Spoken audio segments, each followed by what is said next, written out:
I've just put the kids down. I just made a cheeky bubble tea. Or my partner's had a long day. I just made both of us a bubble tea. Like, it's a moment of joy. We showed our team and they called us out on Twitter. They're like, what are you doing? This is not you. So nice to see young females. It's really nice to see Asians. I've been on the line about starting a business, but I've started it because of you.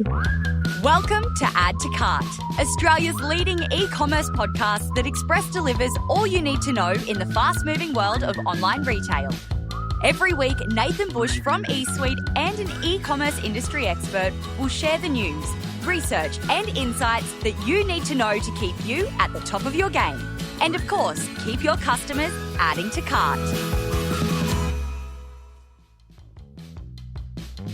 Hello and welcome to Add to Cart. My name is Nathan Bush, host of Add to Cart and director at e-commerce talent agency eSuite. Now, many of us have business ideas, but it's relatively rare that we act on them, or at least all of them. Today's guest bucks that trend. When COVID hit, within a week of losing most of her marketing clients, Pamela Yip had conceived and launched a new business with her friend Jenny Lee. Their idea, DIY bubble tea. It was timely and a huge success. I mean, if people can't go and get bubble tea, then bubble tea must come to the people. Bubble Tea Club has now had over 40,000 customers, or bubblers, their words, as they are known, and the company is generating over $2 million of revenue. They've also been voted in the top 20 coolest retailers by Inside Retail, alongside brands like Culture Kings and Country Road. In this chat, Pamela shares what it's like to be a young Asian female entrepreneur, how her and her co-founder nailed their crowdfunding campaign video, and she tells us all about edutainment, which is at the heart of her marketing philosophy. Now, a quick reminder before we get into today's chat that there is only 2 weeks left to enroll in eSuite's e-commerce accelerator. If you want to upskill in e-commerce, or if you want to get your team upskilled in just 10 weeks, head on over to esuitetalent.com.au/accelerator to enroll today. All right, let's get into it. Thanks to our partners, Shopify Plus and Signet, here's our conversation with Pamela Yip, co-founder of Bubble Tea Club. Pamela, welcome to Add to Cart. Thank you so much for having me. I've got to kick off with a question that I've had, and I've just got to get it out of the way, otherwise it was sitting in the back of my mind. What are the little pearls in the bubble tea? What are they made out of?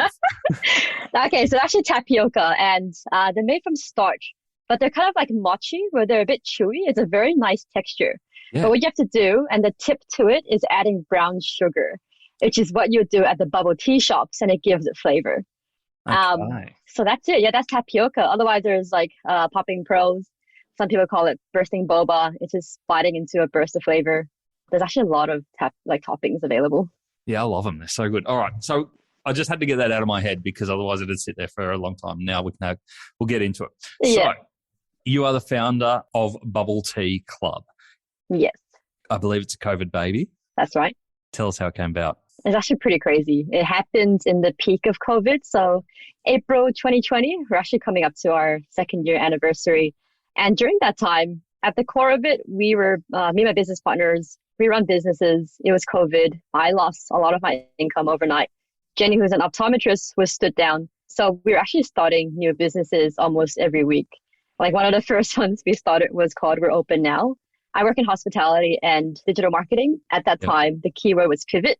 But not a lot of businesses had the resource, knowledge, or even how to just jump online. So the first thing we actually did together was a website where you put in the postcode and it would just tell you who's still opened. Because otherwise, if you didn't walk, there's no foot traffic. You'd have no idea who actually is opened for takeaway. And at that time, it was really about supporting small businesses. So that's one of the first things that Jenny and I started. Then Bubble Tea Club started because I was on social media. On Facebook, there's a group called Subtle Asian Traits. I don't know if you've heard of it before. There's over 2 million people in that group all around the world. And as a joke, during the peak of COVID in Singapore, they closed all of takeaway, all of the restaurants. So you couldn't order anything as well. And bubble tea was being sold on eBay for $3,000 to $5,000 as a joke. Must be some serious withdrawals out there. Yeah, but it's crazy. Like, come to think of it, bubble tea, you couldn't really get it anywhere besides from the shop, which is crazy to think. So imagine if you were craving a coffee or a tea and you couldn't go to make it yourself. You had to pay someone $7 to $9 to make it, and then an additional $5 to get it delivered to your house. Yep. That is wild. Bubble tea is a massive drink. It's phenomenal. Like there's a shop everywhere now. It was just crazy to me that you couldn't buy it to make yourself at home that tastes good. Yep. So I told that to Jenny, and she rocked up to my house the next day with the ingredients, and we're like, let's try this out. So did you actually sit down and see if you could make a bubble tea yourself first, or you already knew that you could make a great bubble tea? No, I didn't know. So I did search online on how to make it, but a lot of the ingredients are very hard to source. And where I live, it's whoop whoop. So you definitely can't get a local Asian grocery around you. And if it did, you couldn't find like taro powder. You couldn't find tapioca to make it. So that was crazy to me. And when Jenny brought the ingredients over, because she went out to source it from different parts of Melbourne, and we made it. I made it for my family. I'm like, wow, like this actually tastes really good. And it was actually really easy to make. So like, why does this not exist? First go. Yeah, because it was actually really easy. It was literally just taro powder, for example, and you stir it in hot water. As tea should be. As tea should be, exactly. Yeah, so it was not hard. So we were amazed at how easy it was to actually make it. It just came to how premium the ingredients were. That's awesome. And from that moment to actually launching the website and taking your first order, how long are we talking here? It was 4 days. Oh, wow. So keeping in mind that we were launching businesses like almost every single week. So we actually kind of like fell into a process. Jenny brought it over to my house, the ingredients. I filmed from my living room with like a blanket as a backdrop. And if you actually look at my first ever videos on Bubble Tea Club, you'll notice there's no branding, there's no packaging. So at that time when we launched, we put up our website. I just shot all the photos from my living room. We had our first 100 orders and we still not had packaging yet. So that's how we were able to launch in 4 days though. It was just really testing, like you guys said, it's like MVP. Cool. Just a very minimal viable products, minimal sellable products, and then it just became a minimal lovable product. And that's how we started out and how we were able to scale really fast. And do you remember what were some of those other business ideas that you had in those weeks leading up to cracking Bubble Tea Club? Yeah, Nat, we were even talking at that time. We didn't have the restriction yet, so we're like, oh, let's take people onto tours of trying different restaurants. Jenny also did one for puzzles because Dan Andrews said that puzzles were essential during lockdown. So they started like a puzzle challenge. We all went through a puzzle stage, didn't we? Yes, exactly. We even had like a baking kits because at that time everyone was making their own sourdough, making their own food. So this is random things we were trying. Fantastic. And so what was the moment where you went, Bubble Tea Club is the idea. That's the one we've got to chase. I think if anything, it was just once Bubble Tea Club took off, we were just on a roller coaster and we never stopped since then. So it was never a moment of like, okay, we're going to put everything in. We started off that way already. And because there was momentum and there was traction, we just kept going. Life is like a box of chocolates. Try not to get squished. This was vitally important for boutique chocolatier Little Coco, who were using polystyrene boxes with frozen gel packs to make sure their amazing products arrived in tip-top shape. But when Signet introduced them to their own foil-insulated mailer, they bounced on over, reducing their packaging costs by 50% and maintaining 100% non-squashed chocolate customer satisfaction. That's very smooth. Visit signet.net.au/blog to find out more. Did you find out anything in those early days about your audience or your product that really surprised you from that MVP? Yeah, I think we actually built our business off of our community. And what I mean by that is because our content was going viral, we had like hundreds of comments coming in. So we had people telling us what they wanted. They're like, oh, it's great that you guys have plastic straws, but have you thought about paper straws? So based off of that, we actually went off and actually replaced every single order with paper straws. And they were telling us at first we literally were so minimal with how we launched our product that we were printing labels from Officeworks at that time. So we became very familiar with the local Officeworks team. But because our products are like very sticky because you're making a drink out of it, they were telling us, hey, it's really sticky. So we changed everything to waterproof stickers. We learned a lot from our customers, but the most surprising part is definitely realizing that most of our demographic was actually Western. Yeah, right. We actually started this business thinking it would appeal to mainly Asians. But the interesting thing is that Asians are living in an area where there's local bubble tea to them. So they can just go down the street and grab it. Whereas for people that are Western or in more rural areas, they couldn't do that during lockdown. So true. Yeah. And the other very interesting thing as well was that we actually have a lot of people in our community who are Aussies and Westerns, and they're like to us, oh, I've always seen this in shopping centers, but I've been too scared to try it. They're like, what's the black balls? Don't be scared. Don't be scared. But for the first time, there was social proof. Like we were showing, like they had people on Instagram, their friends making it. There's like customer reviews that are like reassuring them. We had customer service, like answering all their questions in the safety of their own home. So I think that was definitely the most surprising part for us. That's awesome. And were there any flavors that were immediately more popular or flavors that surprised you? Ooh, pineapple. As in that surprised you?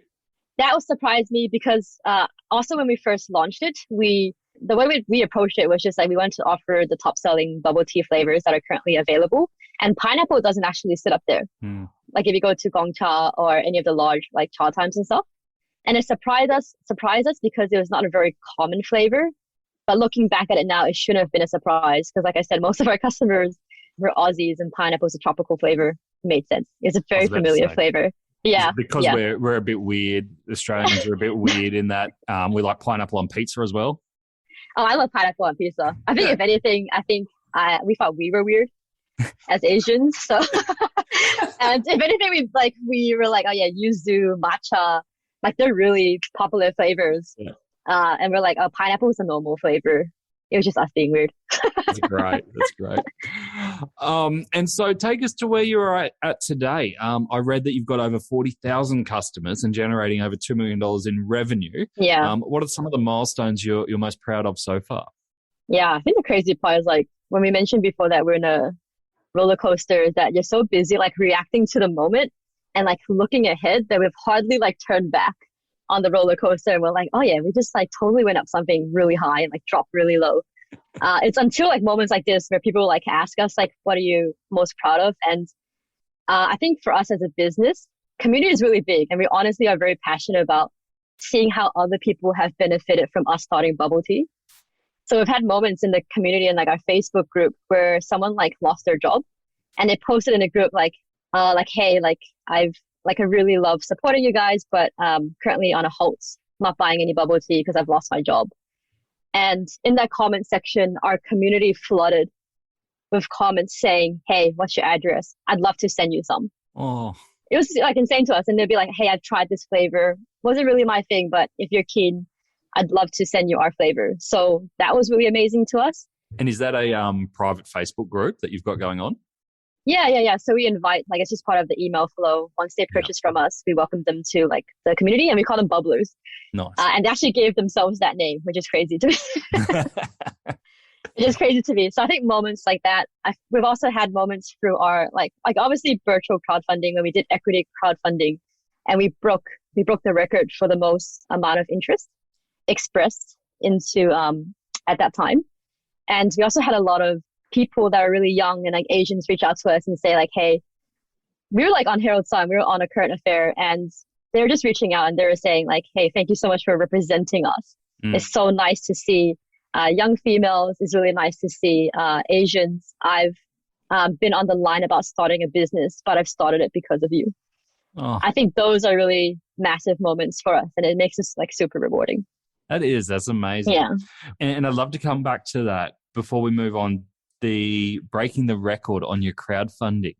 Yeah. What do you put that down to? I have no idea. Just a fluke. You just fluked it. We decided to do the virtual crowdfunding because we were tossing up between VC route and crowdfunding. So the moment that we decided crowdfunding had a lot to do with the community, but I actually think that's what really drove it. I think it was us challenging a lot of things, being young Asian females. Like we're really young. We're all just in our 20s. We're females. Like I think we were challenging a lot of perspective that you've usually seen in a business or in a crowdfunding scene. So people were really supportive of us, so which we're just really lucky and like grateful for.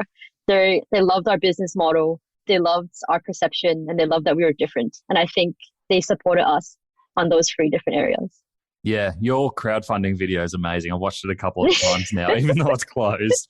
I go back to it because I just think it's such a great way to show, obviously, a really successful product and a business on a great trajectory, but also just you guys. You really do a great job in showing who you are and what people can buy into.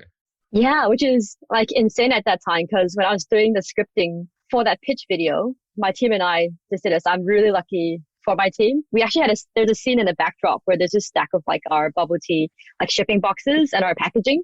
And there's also a scene where I have like a really big $7 note. Yeah. Those are literally ideas I just said to my team and be like, just imagine if there's a wall of boxes, just imagine there's a dollar note this size. And I think it was incredible because my team I would rock up and they would have done it. So I think that really helped. But back to the point about showing our personalities, that was actually really interesting for us because we actually ended up shooting that across 2 days until like 12 a.m., even like past midnight. And one of the scenes, and initially I actually script a lot of humor into it because that's just how Jenny and I actually talk in real life. And in that moment, we actually hesitated. When we actually went to film, we were just standing there like we actually had a trench coat on and like it just looked professional. Yeah. And we recorded that first half and then we looked back at it and like, what are we doing? We look so like rigid.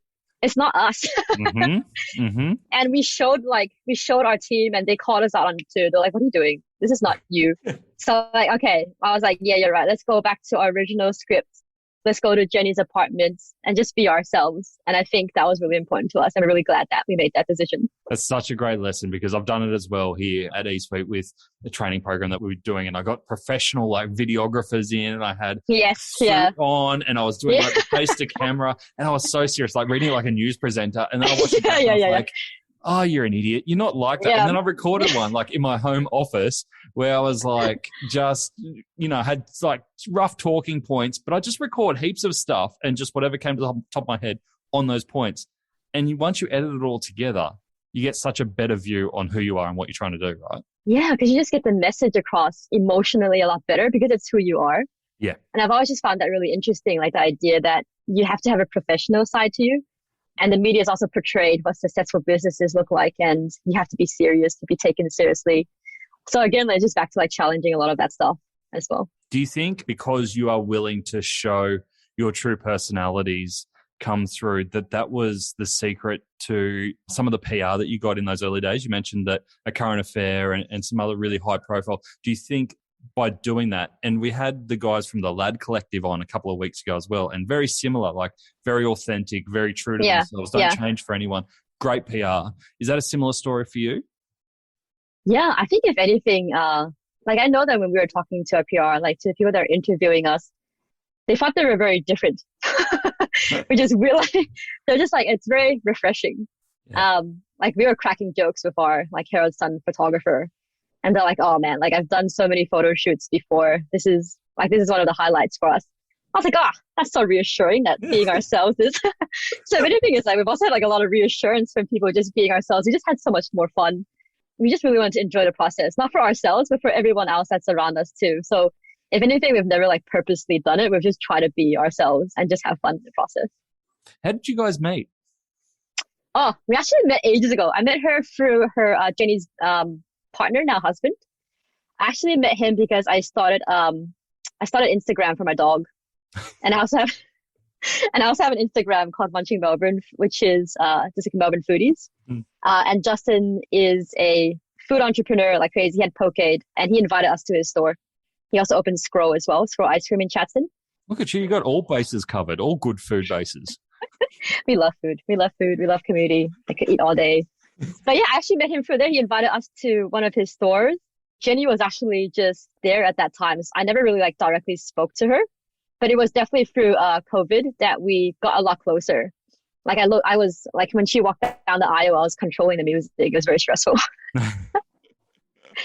Yeah, that's how we met. I met through her partner, and we got super close because of COVID and because of Bubble Tea Club. That's awesome. So I was just having a bit of a snoop around in the background, and it looks like you had a massive spike in website visits and Instagram followers in August last year. That seemed to be a really critical point for you. What happened there? Yeah, I was just surprised when you found that out. I was like, of course, all this detail, which is interesting. Yeah, it was actually our biggest month in all of our business. And that was just when a lot of the PR started coming out and a lot of our competition started coming out. Ah. Yeah. So if anything, and like something I've learned from my previous marketing role is that sometimes competitors entering is not a bad thing because they're helping you drive awareness. Yep. So we had a lot of people driving awareness around DIY bubble tea kits. And once they've tried it, naturally you'd search online and you'd naturally start conversations.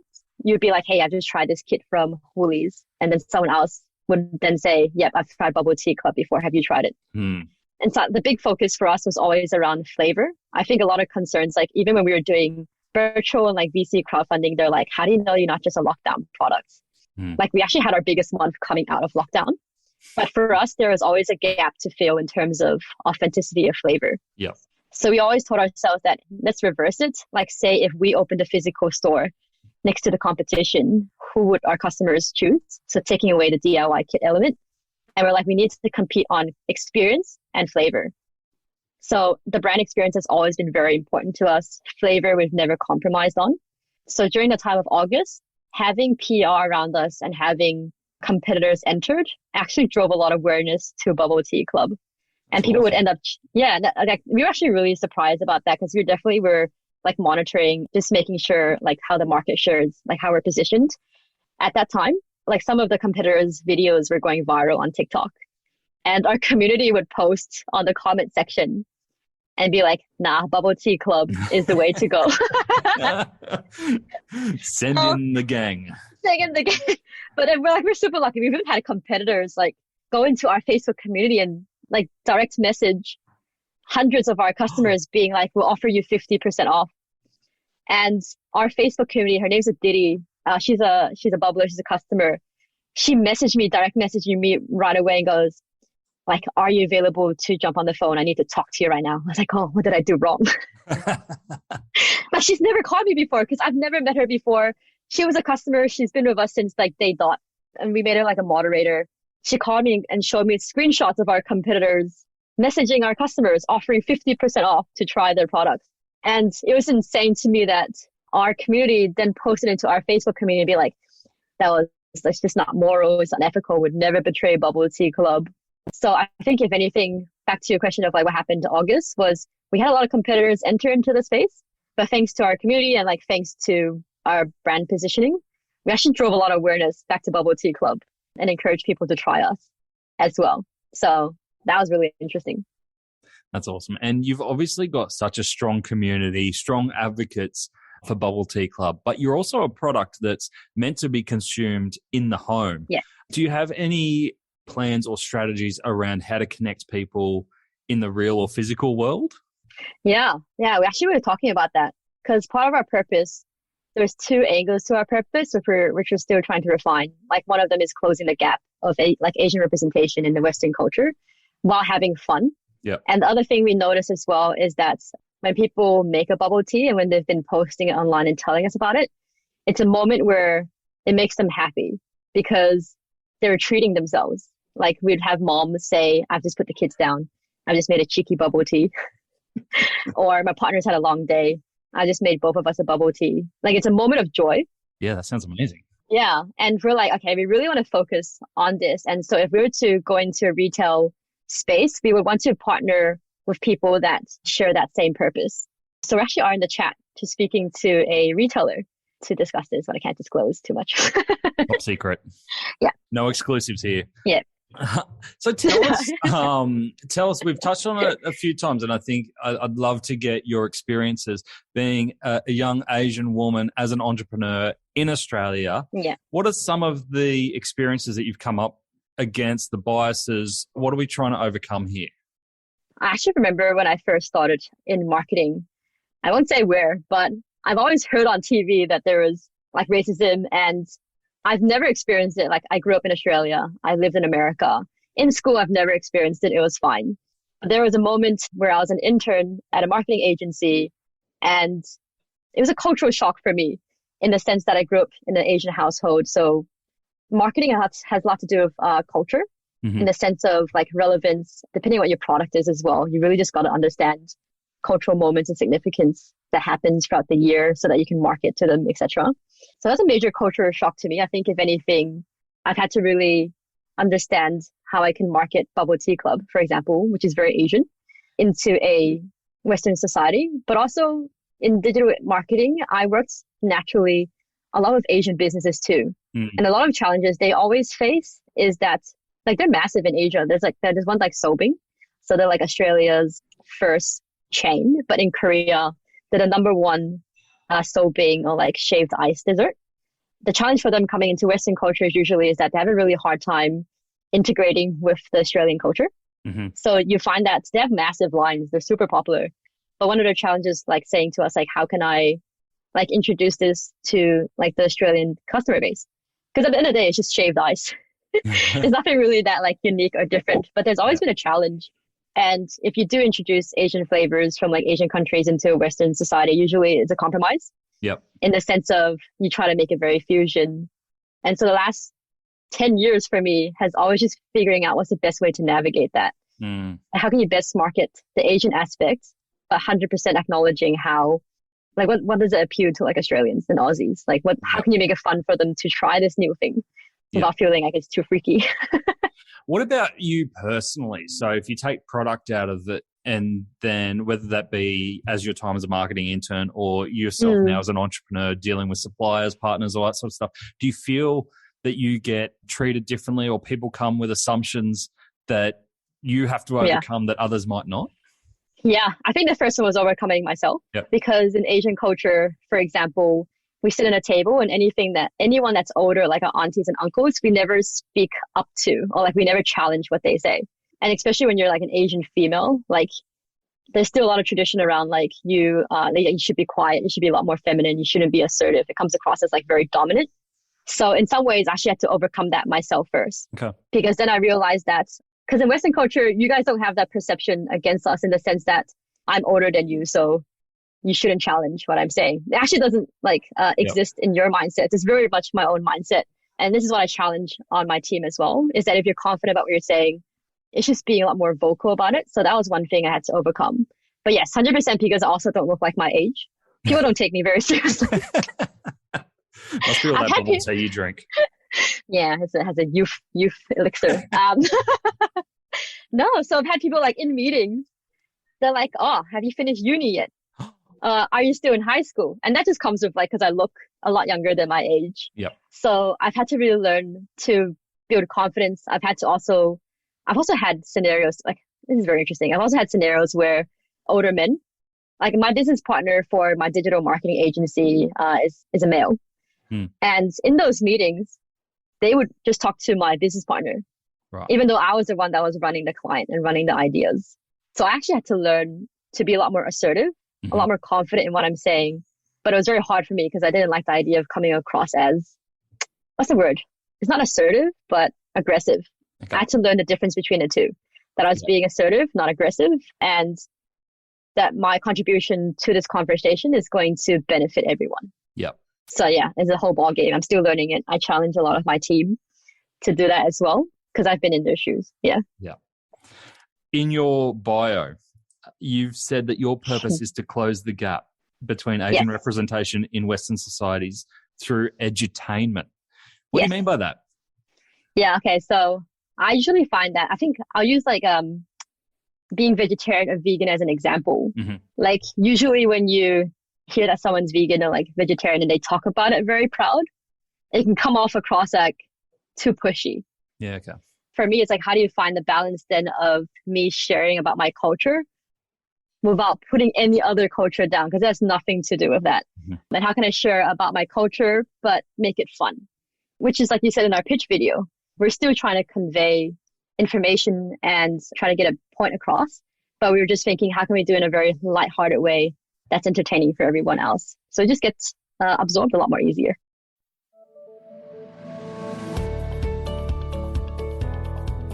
Anyone who has a pet will attest to this. They do not wait patiently. Pet culture was the new kid on the pet scene. The dogs were feverishly barking and the cats planning their owner's demise if they did not get live quickly. Luckily, Shopify Plus, aka eVentura, came to the rescue. Pet culture were able to do a soft launch within 4 months and go live to the public within 6, including CRM, subscriptions, personalization, and memberships. No puppy steps here. We're straight into big dog territory. To read more of Pet Culture's story and see other case studies, visit the customer section on shopify.com.au/plus. Stop looking at me weird, cat. To me, that comes across naturally because I feel, from what I know of you guys, that's your natural personalities. Do you feel that's a challenge, say, for Asian represented businesses in Australia, that you almost have to Westernify your communication to have those businesses fit in? Yes. I remember like this time last year, Lunar New Year was sitting in like February 1st, which is very close to Valentine's Day. And so when it came to like marketing, it was choosing between which one do we run a campaign across.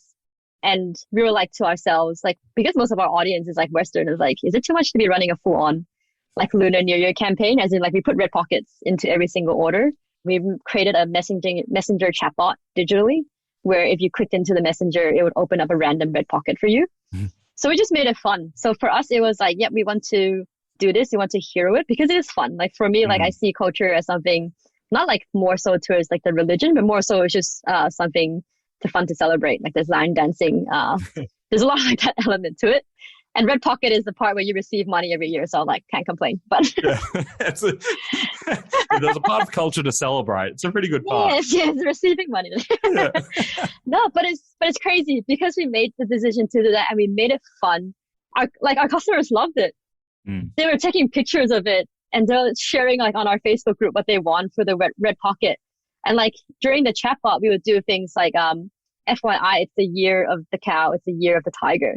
So like very subtle ways we were just sharing part of our culture and why it was really like significant to us, but also like lends credibility to our brand because we're a bubble tea business as well. So I think back to what you were saying, it really just depends on your business. You just really have to find cultural relevance. I think if your business is not like ours, where it's like bubble tea, it like the heritage comes from Taiwan and it had nothing to do with Asia, then it's a fine balance of like, are you doing it just to feel like you need to be a part of something? Or is it actually lends credibility to your brand as well? But it was interesting because this year I saw our competitors all use the Lunar New Year campaign to run, which I was like, it is great because while they were choosing to like replicate us, I was like, it's great. More people are actually learning about our culture and they're all a lot more confident about celebrating it. So I was like, okay, it kind of sucks that we have competitors replicating, but great that they're celebrating it and they're getting the word out. And I think, if you use mechanisms like bubble tea to bring people into the culture, that's a great way to do it as well, because it's something everyone can get around. Like you said in our pre-chat, is like, bubble tea is tea. Everyone loves tea. We can all appreciate it. Yeah. And I think the crazy thing is like, there doesn't need to be, I think usually when you have Asian food or like Asian flavors in Western country, it's fusion or compromise, or you either have like leaning either way. So for us, it's like, it's nothing to do with compromising Australian culture because we partnered with Melbourne Bush Food and we developed the lemon myrtle bubble tea, which we loved. So it's about heroing both. Yeah. Nice. I love that approach. You were recently voted in the top 20 coolest retailers by Inside Retail. Yeah. How'd that feel given you're a relatively young brand still? Yeah, that was crazy for us. I think I'm very passionate about like a brand universe. And what I mean about that is like, I started in activation in agency where you pretty much do like interactions and activations in person. So for me in digital marketing was always about like, how can I bring this to life online? That's where we use like the chatbot to do like spin the wheel campaigns and instead of physically giving red pockets in a shopping center, we just gave it out digitally. And we're also like very thematic about where we place our logos. And so I think it just came down to when we were announced top 20 coolest retailers, we're like, okay, that was worth it. Because I was a little crazy, but that was worth it because there was also times like Black Friday and like Cyber Monday where everyone around us was doing like massive sales and discounts. And we're like, oh, this is really not who we are as a brand. Like, how can we participate in this, but not compromise on dropping our prices? And also the idea that we just did this with my team is literally just 20-year-olds.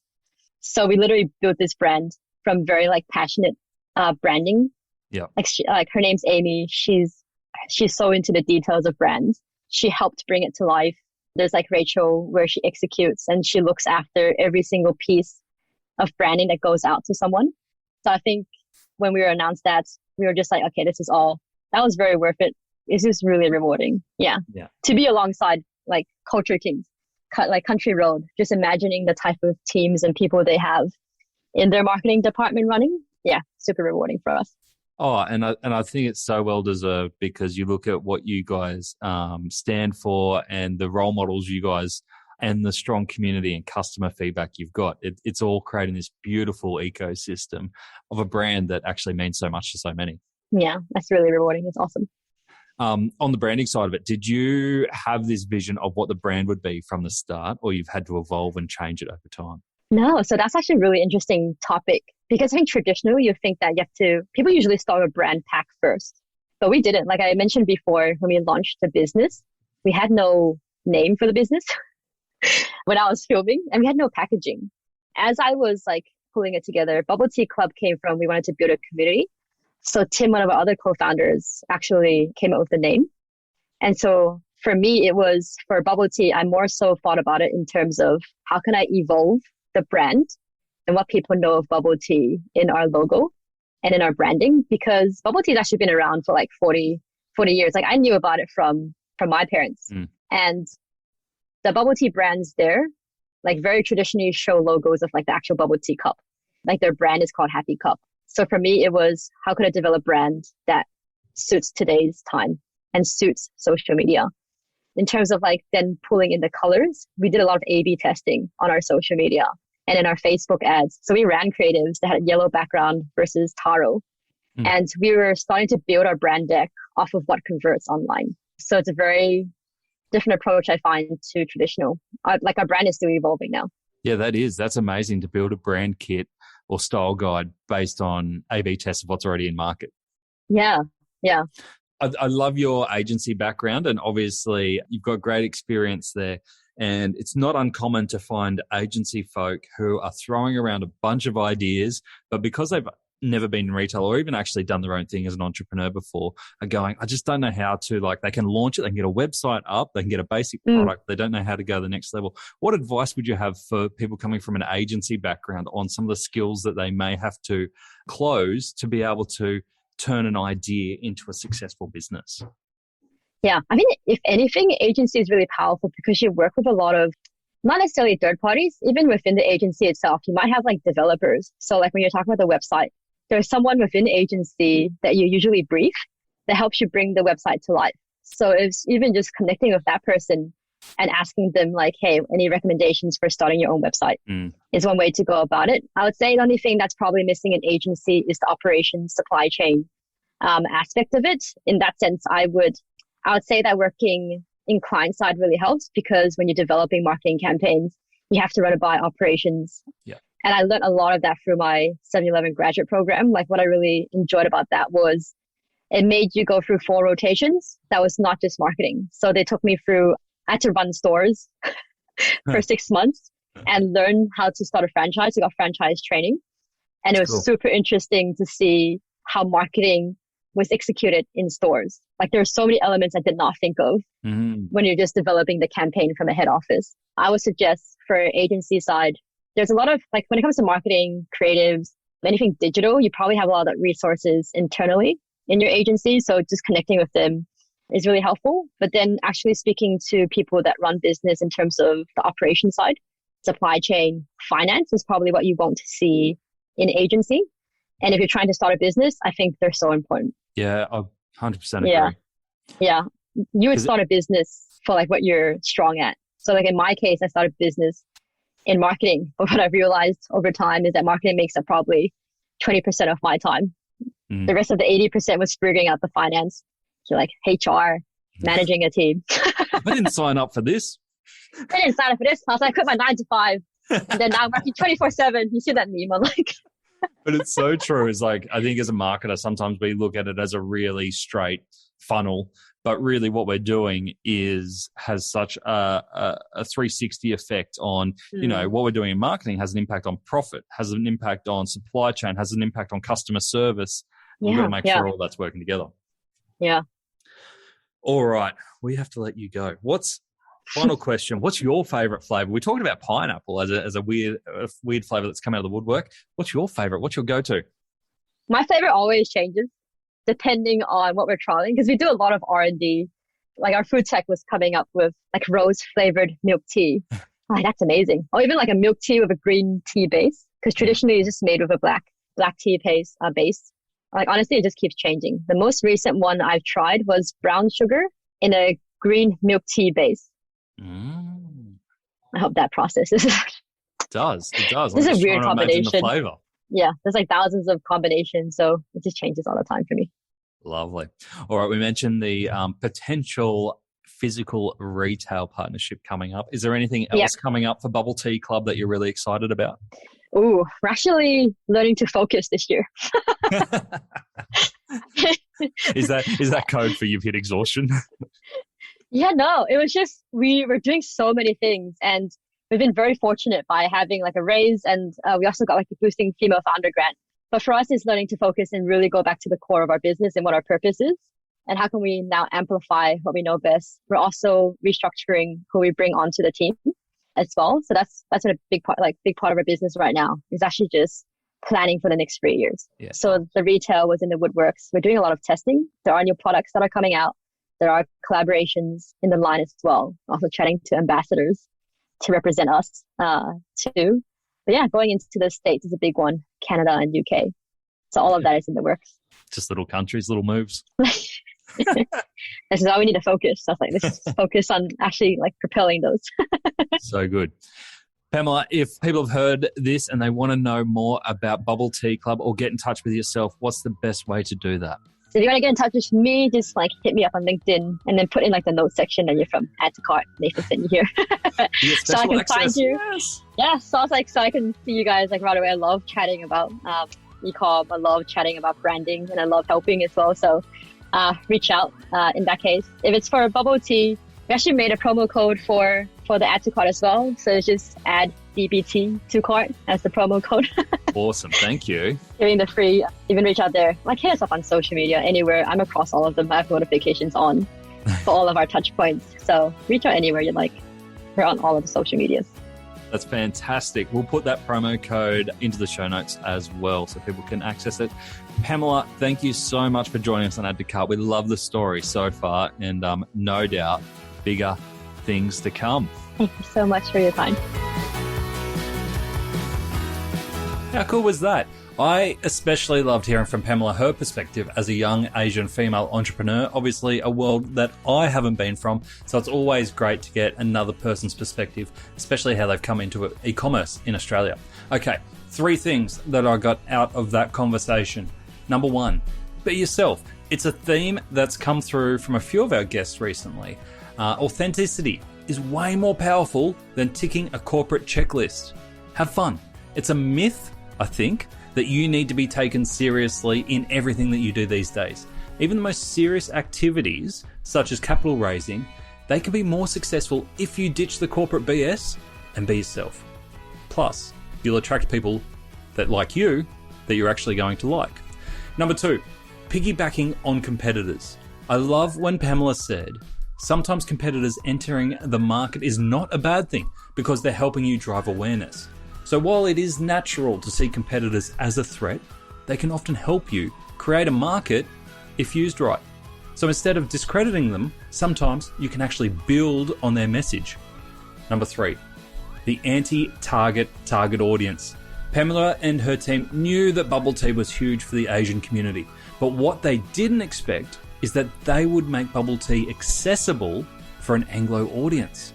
The trick is now to balance the 2 cultures, authentic Asian heritage packaged up for a new audience. Could you adapt any part of your product to appeal to a whole new community as well? To get the highlights of today's episode, head on over to addtocart.com.au and sign up for our free newsletter. Each Tuesday, we will send Monday's episode summary, links, and discount codes for you to go next level on. And if you're looking to explore your next e-commerce opportunity, come and visit us at eSuite. We're a dedicated e-commerce talent agency connecting the best e-commerce talent with the fastest growing brands in Australia. Head on over to esuitetalent.com.au where you can download the free e-commerce salary guide and sign up to our weekly e-commerce job emails. Thanks for listening, and until next time, keep those customers adding to cart. All right, I know you're probably sick of me banging on about it, but a really quick message to say that the 10-week e-commerce accelerator program kicks off on the 14th of March, so soon. Registrations are still open, and don't forget the discount code for Add to Cart listeners. Use the coupon code Add to Cart, all one word, to get $200 off your registration. Head on over to learn.esuitetalent.com.au, that's learn.esuitetalent.com.au to secure your place today. All right, I'm off to practice my teacher voice. I'll see you in there.